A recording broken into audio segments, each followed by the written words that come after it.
කෝටි 27ක ගල්ලඟුරු මුහුදට වැටීමේ අවදානමක් තියෙනවා කියලා ඩී.වී. චානක මහත්මයා අල්ලාස් කොමිසමට පැමිණිල්ලක් කරනවා ඊයේ දිනේ. ඉතින් ඒ පොදු ජන පෙරමුණේ සහ විපක්ෂයේ කමුතුවක් එක තමයි මේක සිද්ධ වෙන්නේ. ඩී.වී. චානක මහත්මයා තමයි ගිහිල්ලා අල්ලාස් කොමිසමට පැමිණිලි කරලා තියෙන්නේ. කොහොම හරි පැමිණිල්ලට අනුව ඔවුන්ට වග උත්තර බඳින්න සිද්ධ වෙයි. මේ යන ක්‍රමය අනුව ඉතා අසීරු මට්ටමක තමයි රට මේ වෙද්දි ගමන් කරන්නේ. දිනකට ලක්ෂ 50කට ආසන්න මුදලක් ගෙවන්න වෙලා තියෙනවා. කොළඹ වරායේ නැංගුරන් දාලා තියෙන බාල ගල්ලඟුරු නැව් වෙනුවෙන්. ඉතින් ඒ අලාභයට වැඩිය අලාභය ගෙවන්න වෙනවා. ඊට අමතරව මේ බාල ගල්ලඟුරු ගෙනාවේ මේ පරිප්පුවත් හම්බ වෙනවා. දැන් මේක කිසි ප්‍රශ්නයක් නැහැ. හොඳ ගල්ලඟුරු තියෙනවා නම්. මොකද මේවත් අර ගෙනාපු වගේම බාල ගල්ලඟුරු කියන තමයි විපක්ෂය චෝදනා කරන්නේ. කෝටි 10000කට ආසන්න ප්‍රමාණයක් විනාශ වෙලා තියෙනවා වගේම මේ වෙනකොට මේ ගල්ලඟුරු ප්‍රශ්නය නිසා ඉතින් මේ නැව තුනෙනොත් මිලියන 300කට ආසන්න මුදලක් විනාශ වෙයි කියලා තමයි ගණන් බලලා තියෙන්නේ. ඒ නැව් වලට ගෙවන ගානට අමතරව බාලගඟුරු ගල්ලඟුරු මුදල් දීලා ගන්නවට අමතරව මේක ඇස්තමේන්තු ගත කරලා තියෙන දින 6කට. ඉතින් ඒ දින 6න් එහාට යන හැම දවසකටම ලක්ෂ 50කට ආසන්න මුදලක් ගෙවන්න සිද්ධ වෙනවා එම නැව් සමාගම් වලට. ඒතර මේ පාඩුව ජනතාව දරා ගන්න ඕනි. ඒ වගේම තවත් කාරණයක් තමයි මෙම ගල්ලඟුරු ලංකාවට අරන් ඇවිල්ලා මේ ජීවිතේ කාලේ ඉතිහාසයේ ප්‍රථම වතාවට මෙගාවොට් 900ක් හදාගන්න බැරි මට්ටමට රට මේ වෙද්දි වැල්ලා තියෙනවා. දැන් විවිධාකාරයේ පවර් කට් එකට යන්න නැතුව තියාගන්නේ මේ නොනොට් වලේ හින්දා. ඒකත් මේ ටිකේ මේ වැහි වතුරත් එක්ක ලොකු මැච් එකක් ගහ ගන්නවා මේ ජල විදුලි බලාගාර සහ නොරොච් වලේ වෙනම දුවනවා.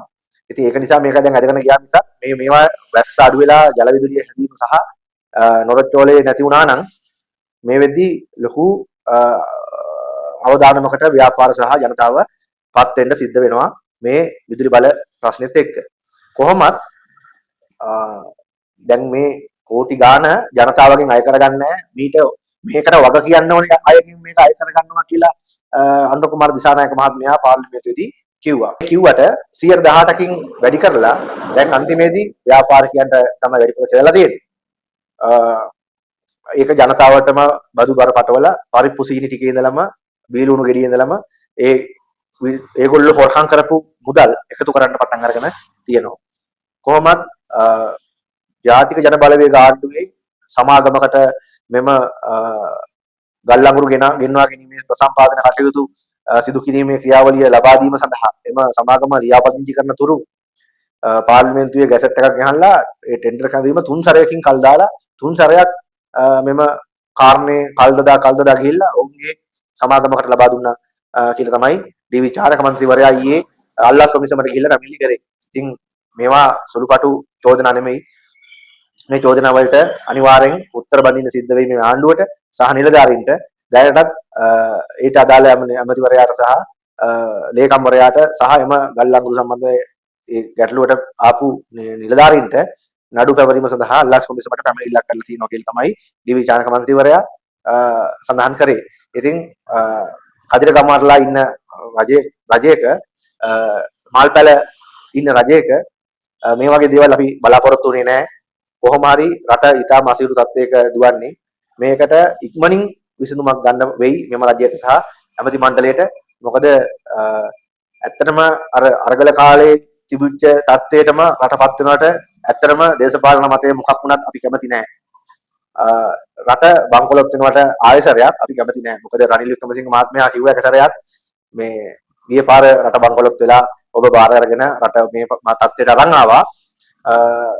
යලිත් සැරයක් රට විනාශ වුණොත් කොහොමද මේ ආයෙ බාර ගන්නවද කියන එක එම නිවේදිකාව ඇහුවා රනිල් වික්‍රමසිංහ මහත්මයාගෙන්.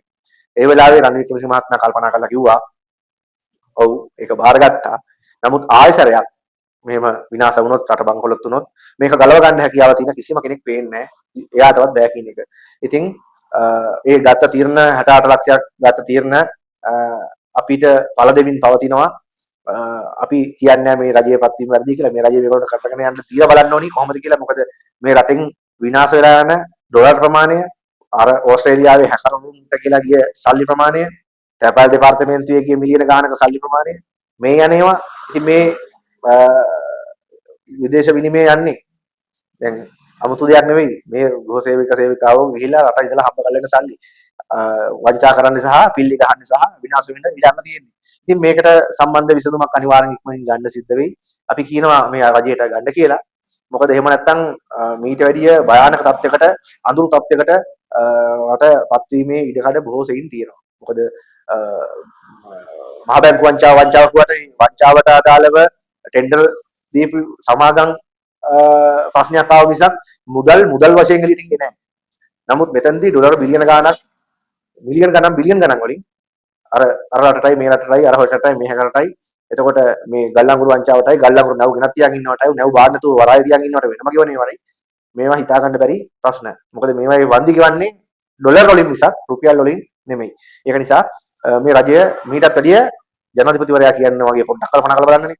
පොඩ්ඩක් නෙවෙයි හොඳටම කල්පනා කරලා බලන්න ඕනේ කාලයක් තමයි ඔවුන්ටත් අපිටත් ඡන්ද දුන්නු නොදුන්නු දෙගොල්ලන්ටම සිද්ධ වෙලා තියෙන්නේ. ඒක නිසා හැකි ඉක්මනින් මේකට ක්‍රියාමාර්ගයක් ගන්න ශක්තිය දරේ වාසනාව ලැබෙන්න කියලා මේ ආණ්ඩුවට ප්‍රාර්ථනා කරනවා. අර මේ අවුරුදු දෙකේ හොයන්න කිව්වහම අවුරුදු 10ක් 15ක් පස්සට හොයන්න තියාගත්තනේ මේ ගල්ලංගුරු වංචාව වෙලාද කියලා. දැන් වෙලාද කියලා හොයන්න කලින් වෙච්ච දෙයට උත්තරයක් හෙව්වනම් තමයි හොඳ.